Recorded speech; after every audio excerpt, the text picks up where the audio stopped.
അമേരിക്കയിലെ സംസ്ഥാനങ്ങളുടെ കൂട്ടത്തിൽ നമ്മൾ പറഞ്ഞു 23-ാം സ്ഥാനത്താണ് ഈ മിനസോട്ടയുള്ളതെന്ന് പറഞ്ഞു. ഈ മിനസോട്ടയിലാണ് മിസിസിപ്പി നദി ഒഴുകുന്നത്. മിസിസിപ്പി നദി എന്ന് കേൾക്കുമ്പോൾ തന്നെ രോമാഞ്ചം ഉണ്ടാവും. എന്താ കാരണം എന്ന് വെച്ചാൽ, ഞാനൊക്കെ പഠിക്കുന്ന കാലത്ത്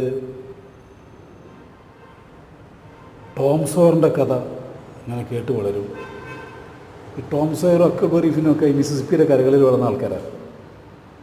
അപ്പോൾ ഈ ടോം സോയറിൻ്റെ കുസൃതികൾ ശരിക്കും നമ്മുടെ കുസൃതികളായിട്ട് നമ്മൾ ചെറുപ്പത്തിൽ ആവാഹിച്ചിരുന്നു.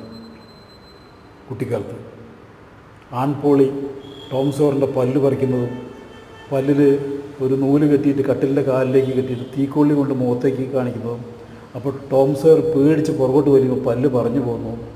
അങ്ങനെ ആൺപോളി സ്നേഹത്തോടെ ടോം സോയറിനെ തലോടുന്നതൊക്കെ ഓർമ്മ വരികയാണ്. അതുപോലെ ടോം സോയറിന് വലിയ ജോലി ഉണ്ടായിരുന്നു. ഈ വീടുകൾക്ക് മുമ്പിലൊക്കെ കാണുന്ന പിക്കറ്റ് ഫെൻസസ്, അതായത് നമ്മൾ വേലി കാണില്ലേ, ആ വേലിക്ക് വെള്ള പെയിൻ്റ് അടിക്കലായിരുന്നു ആൺപോളി ടോം സോയറിന് കൊടുക്കുന്ന ഏറ്റവും വലിയ ജോലി. ഞാൻ ഇതിൻ്റെ ചുറ്റുപാടൊക്കെ കാണുമ്പോൾ, ഈ വീടുകളും അതിനു മുമ്പുള്ള വേലിക്കെട്ടുകളൊക്കെ കാണുമ്പോൾ അതേ ഓർമ്മകൾ ഇങ്ങനെ വരികയാണ്.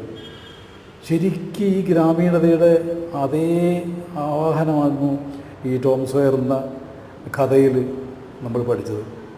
അവിടെ എത്താൻ കഴിഞ്ഞല്ലോ എന്നുള്ളൊരു സന്തോഷം അത് പറഞ്ഞറിയിക്കാൻ പറ്റില്ല. അത്ര മനോഹരമാണ് മിനസോട്ടയുടെ